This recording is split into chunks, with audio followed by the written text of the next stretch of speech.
નવઘણજી ઠાકોર સાહેબ, મેં એક વિડીયો જોયો હતો.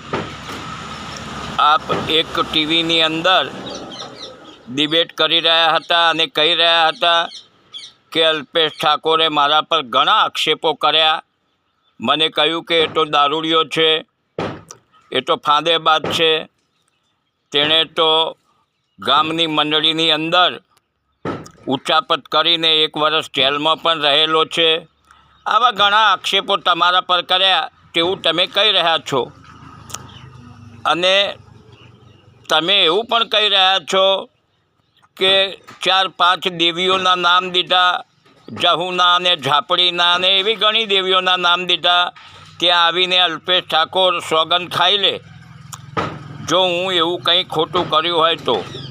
અને તમે પોતે એકદમ પોતે સૌકાર હોય તેવી વાત કરી રહ્યા હતા. બરાબર છે, તમારી રીતે તમે સાચા હશો. અલ્પેશજી ઠાકોરનો વિડીયો મેં એકવાર સાંભળ્યો હતો અને તે કહી રહ્યા હતા તમારી બાબતમાં. તે એવું કહી રહ્યા હતા કે એ તો કલદાબાદ છે ને તેને તો ઉચ્ચાપત કરી છે મંડળીમાં ને જેલમાં પણ ગયા હતા ને તેવું ઘણું એમને આક્ષેપો કર્યા છે. તમે સાચા છો તમારી વાત પર, પરંતુ તમે જે દેવીઓની વાતો કરો છો ને એનો મતલબ એવો થાય છે કે તમે અંધવિશ્વાસમાં માનો છો. ઠાકોર સાહેબ, આજ સુધીમાં હજારો કોર્ટોની અંદર ગીતા પર હાથ મૂકીને લોકોએ સોગંદ ખાધા છે. શું તેમને સાચો ન્યાય મળ્યો છે? કોઈ દેવી દેવતા કોઈને સાચો ન્યાય અપાવતું નથી. શું અલ્પેશ ઠાકોર સોગંદ ખાશે તો તમે ખોટા સાબિત થશો? તમે ઉચ્ચાપત કરી છે તેવું માની લેશો?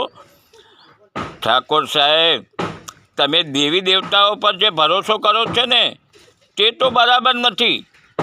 એનો મતલબ એવો થાય કે તમે અંધવિશ્વાસમાં માનો છો, તમે પાખંડવાદમાં માનો છો. ઠાકોર સાહેબ, કોઈ દેવી કે દેવતા કોઈને ન્યાય અપાવતા નથી.